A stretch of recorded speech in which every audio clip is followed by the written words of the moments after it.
Why are you asking someone who's under 18 what they're sexually attracted to? It's not big.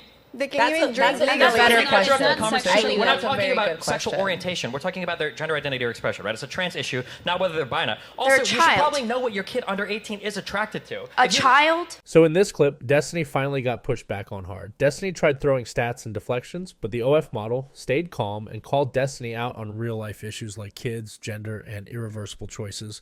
This wasn't just another debate. This was Destiny getting a reality check. Let's dive in.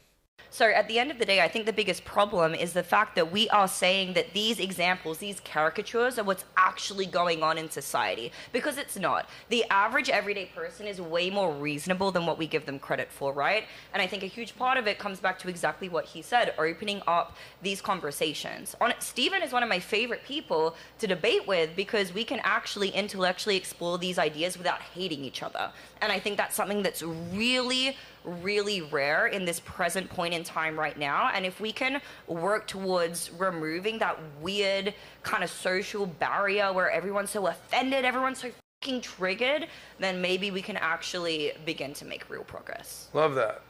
Wait, I was in vote. Can I say two quick things? Go, Steven. I agree Steven. that the problems are the extremes, but the big problem right now is the extreme is like 5% of the Democratic Party and like 80% of the Conservative Party. Wait, you think the extremes right now? I wouldn't say that. But, well, 70% of Republicans don't believe the results of the last election. I think that's a really big problem. But That the is a problem, problem. But the problem that they just showed were two examples from, specifically, they were talking about the LGBTQIA plus community. And I think that any reasonable Republican or anyone who identifies on that side knows that things like gender dysphoria exist. Wait, then and we why are can they have passing empathy, so much legislation well, in like 30 different states to try to ban it? Because we can accept that it exists, and we can still allow people who are adults to make their own choices without it harming children who do not have the capacity to be able to make those choices, to be able to think so far in the future, to even consider the repercussions. That's where most of the legislation is coming from. Yeah, but as somebody who's trans at 18, did they not know they were trans at 14? Yeah, but there's also people who are trans at 14 who grow out of it. So I think that it's a safer bet to make people wait. If you are really trans and you are really that uncomfortable in your identity, you will transition when you are an adult, like many people have before. Okay, let me stop you guys for a second. What percentage of Americans are actually trans? It used to be 0.5. Okay, so why is this in headlines? Because why is this the biggest thing? Yeah, Dina, what were you going to say? There's also a large majority of trans people where there's a lot of overlap with mental health conditions that are actually independent of that, so that is a factor that could play in.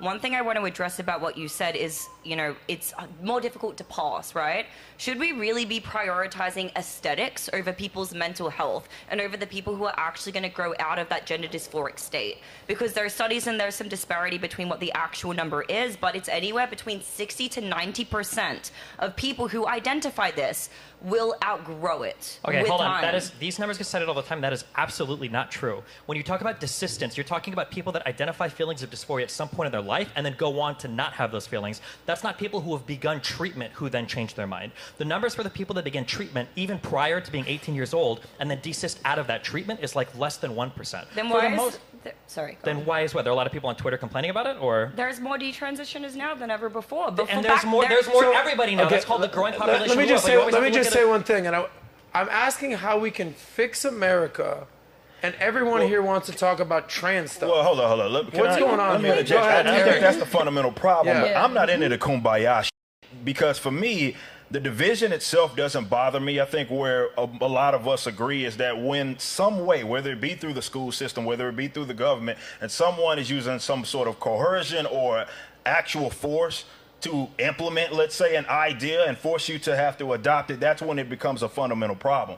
The problem with me, the problem that I have is that folks believe that they have, let's say, the right to impede upon others' individual rights. So for me, let us be divided. If we don't agree, like the shit about Sean Strickland, that don't bother me at all. I think the fact that we're making a big deal is the fundamental problem. The dude went to another country and he was like, well, I don't like seeing I don't see trans for that. What's the problem? It's not like you went over there and started punching on folks or something of that nature. I get it. But this whole begging to be accepted, which happens to people on either side of the political aisle, is a farce, and I think people need to just stop adopting that. I think what we need to at least at minimum agree upon is that we won't use aggression upon another individual. And if we disagree on any given issue, so be it. But that's America, and that's the beauty of it. Isn't that the beauty that we can argue, we can have Exactly. discourse, we can have these types of arguments, and the cops aren't going to bust in the door right now, or the KGB is going to come in, or the Gestapo is going to come in and be like, show us your papers, we don't like what you're talking about, Sure, what's but, like, going on here? You've got it completely backwards, because that's what conservatives are doing. Conservatives are going into a relationship between a psychologist, a parent, and a child and saying, you're not allowed to do this. Because So they're for under 18. Okay, so now it's okay? That doesn't make any sense. But so wait, so do you think Okay, that why under are 18 you now asking all of a an sudden- why are you asking someone who's under 18 what they're sexually attracted to? It's not big. They can even drink that's a legal better beer. question. The conversation. We're not That's a talking very about good sexual question. orientation. We're talking about their gender identity or expression, right? It's a trans issue, not whether they're bi or not. Also, They're a you should child. probably know what your kid under 18 is attracted to. A If you- child? 18. That's you also kinda not know like what You you're have a attracted to. child? No, I Okay, don't. I have a child. If my kid was 16 and he was gay and he was having a bunch of guys over every night, I think I would want to know that. Don't you think that would be important?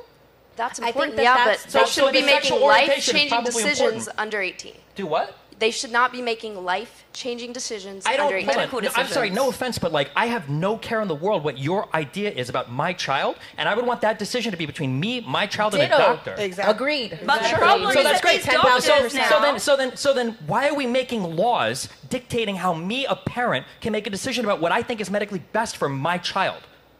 My child has ADHD. What if conservatives wanted to pass a law saying no medication for children? What if my child was a type 1 diabetic and they said no insulin for children? What if my child had other behavioral issues and they said, like, why are conservatives, why are we talking about, like, oh, we should be able to get along and not have a problem, but when it comes to minors, we should be able to have the government come in and say what kind of health care you're allowed to provide? Because on the That's Hold on, insane to me. I think it's Eric, more go of an ahead. issue of rights. I think that's what it more so is about. While I agree that parent has some sort of agency as far as what they should be able to allow their kid to do. But then this trans issue, we can't speak on it like it is just something random. We're talking about castration in some given Exactly. sense, and of course doing that at a Sterilization, young yeah. sterilization as well, and doing that at as a minor, something that's irreversible is miles different from anything else. So I completely agree that whoever it is should be able to make those decisions. But we're talking about protection of an individual's rights, and kids can't consent to something like that. That is irreversible damage. And yes, while I empathize with, well, this person's face is going to change when they're 18, at minimum, that's when they are at least conscious enough to make that decision. Because when they're minors, they don't. Like, Really not you even. guys have kids. I mean, you guys understand 10, 11, 12-year-olds. They think all kinds of wild. I thought all kinds of wild shit when I was young, course. but to do something like that where it's like, yeah, there's no turning back from that. That's miles different from just, something At else. the end of the day, This is why you become an adult when you're 18, so you can make your own your decisions. prefrontal cortex isn't even developed until you're 25. Right. So why are you making those In a decisions? perfect Because world, the prefrontal sure. cortex has nothing to do with identifying the gender you're in. Also, it's past 25. That doesn't finish film until you're like 30 plus. But that's not relevant. The point is that if you're a parent and you have a child and they have a doctor, the medical decisions that you make should be between the three of you. I've never heard conservatives cry about castrating or circumcision, which is also an Well, irreversible but that's not surgery. an argument, I don't hear though. them crying about appendix removals or tonsil But removals see, that people used to do with the drop so of if we talk about, for example, the circumcision thing, okay, let's throw it out there. Let's say that's out. That's I'm okay with that. If we're gonna say circumcision is off limits, let's say it's off limits. It doesn't change the fact that maybe top surgery, bottom surgery is still something that's irreversible and should not be done to Even the someone hormones. under the age of 18. Even the hormones yeah. are irreversible. Yeah. And here's the thing: if what you're talking about was true, if in a perfect world they were able to objectively analyze it on a case-by-case basis, but the problem is there is a medical pipeline that occurs when children start going through this. It starts with hormones. Then naturally there's that next step and that next step, and there's even some places where they've had whistleblowers who have come out talking about gender clinics that they've worked at, where young girls go in for top surgery and are literally coming in a week later to ask if they can get their boobs put back in. Destiny can say less than 1% of all he wants, but when someone walks into a clinic for surgery and then comes back a week later asking to reverse it, that's not numbers. That's real pain. Yeah, that's the kind of stuff the OF model is trying to prevent, and she's 100% right for bringing it up. What is Destiny even saying here?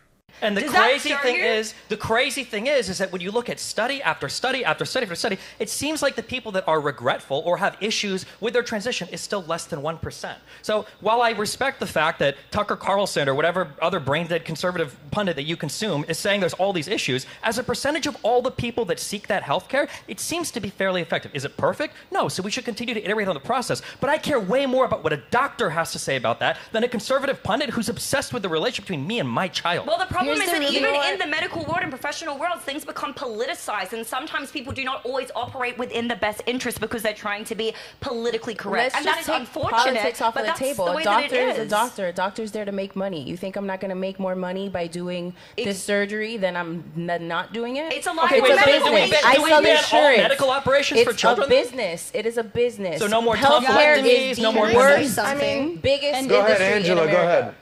It looks like this is a perfect example of what we just.